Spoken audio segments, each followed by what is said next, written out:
శక్తికుమార్ యాదవ్ గారు, president BJP Shri Laxman గారు, senior అలాంటి కార్యక్రమానికి అధ్యక్షత వహిస్తున్నటువంటి బండారు విజయలక్ష్మి గారు, దత్తాత్రేయ గారి సతీమణి బండారు వసంత్ గారు, ఈరోజు ఈ కార్యక్రమానికి ఇచ్చేసినటువంటి సోదరి సోదరమణులందరికీ, దత్తాత్రేయ గారి అభిమానులందరికీ పేరు పేరున మనస్ఫూర్తిగా నమస్కారాలు, అభినందనలు, శుభాభినందనలు. ఈ కార్యక్రమం నాకెంతో ప్రత్యేకం. మనందరి మిత్రులు, సోదరులు, అజాత శత్రువు, ఒక జెంటిల్ మ్యాన్. మనందరం జెంటిల్ మ్యాన్ వాడతాం, కానీ జెంటిల్ మ్యాన్కి ప్రతిరూపం బండారు దత్తాత్రేయ గారు. ఒక పాలిటీషియన్, అది కూడా ప్రజల కథే నా ఆత్మకథ. అంటే ఇది ఒక్కసారి చూసినప్పుడు ఈ ఒక్క మాటలోనే ఆయన జీవితాంతం ఏ విధంగా పనిచేశారో మనకు అర్థమవుతుంది. అందరం కూడా దత్తన్న అని ప్రేమగా పిలుచుకుంటారు. దత్తాత్రేయ గారు అనేవాళ్ళు చాలా తక్కువ ఉంటారు. అభిమానంగా దత్తన్న పిలుచుకునే వారి యొక్క జీవన ప్రమాణాల గురించి అందరితో కలిసి మాట్లాడాలనే ఆసక్తితో నేను ఈ కార్యక్రమానికి వచ్చాను. 3 తరాలు ఆయన జీవిత యాత్ర అంటూ నిజంగా ఒకసారి 40 సంవత్సరాలు పాత రోజులు నాకు కూడా గుర్తొచ్చే పరిస్థితి వచ్చింది. ఇక్కడికి వస్తానే మిమ్మల్ని చూస్తే ఎక్కడ లేని ఉత్సాహం, అభిమానం ఉప్పొంగా. అంటే దానికి కారణం పాత రోజులు ఒకసారి జ్ఞాపకం అని చెప్పి కూడా నేను మీకు తెలియజేస్తున్నా. ఒక సాధారణమైన కార్యకర్త, జాతీయ నేతగా ఎదిగిన జీవన గమనం, ఎమర్జెన్సీ రోజుల నుంచి దివిసీమ ఉప్పెన వరకు దేశానికి అందించిన సేవలు, సాధారణ స్వయం సేవకు నుంచి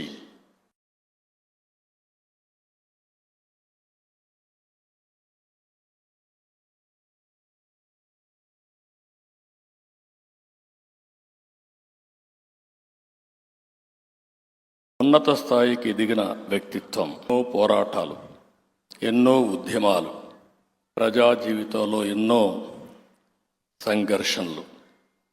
దత్తాత్రేయ గారిది పేరుకు హిందుత్వం, ఆయన మతం భారతీయం, కోరుకునేది జనాహితం, అనుసరించేది లౌకికవాదం, పాటించేది మత సామరస్యం. అలై బలై అన్ని వర్గాల్ని, అందరినీ ఒక త్రాటి మీదకి తెచ్చిన వ్యక్తి. ఆయనకు నాకు తెలిసినంత వరకు విరోధని ఉండడు, ఏ రాజకీయ పార్టీ అని వ్యత్యాసం ఉండదు. ఆ రోజు ఎవరెవరిని పిలవాలో అందరినీ పిలిచి అందరినీ కలిపేదానికి ఒక వేదికగా తయారు చేసిన వ్యక్తి బండారు దత్తాత్రేయ గారు అని చెప్పి కూడా నేను మీకు తెలియజేస్తున్నా. తెలుగు రాష్ట్రాల్లో అజాత శత్రువు అంటే, ఒక ఆదర్శమైనటువంటి రాజకీయ జీవితం అంటే మనందరికీ గుర్తొచ్చేది బండారు దత్తాత్రేయ గారు అని చెప్పి మరొక్కసారి విజ్ఞప్తి చేస్తున్నాం. ఆయన ఆత్మకథలో ఒక వ్యాఖ్య చేశారు. ఒక్క రాత్రిలో ప్రకృతి విలయతాండం చేసి లక్షలాది మందిని తుడిచిపెట్టేసిన దౌర్భాగ్య దృశ్యాలు చూస్తానని గాని, అక్కడ శవాల్ని ఏరుతూ బతికున్న వారికి దాహార్ తీరుస్తూ కొన్ని వారాల పాటు సేవ చేయాల్సి వస్తుందని అంతకు ముందెప్పుడు కూడా ఊహించలేదు అని రాస్తాడు.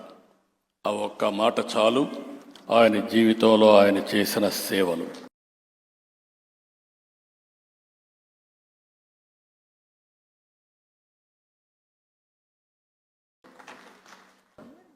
బీజేపీ కార్యకర్తగా, ఎమ్మెల్యేగా, ఎంపీగా, కేంద్ర మంత్రిగా, హిమాచల్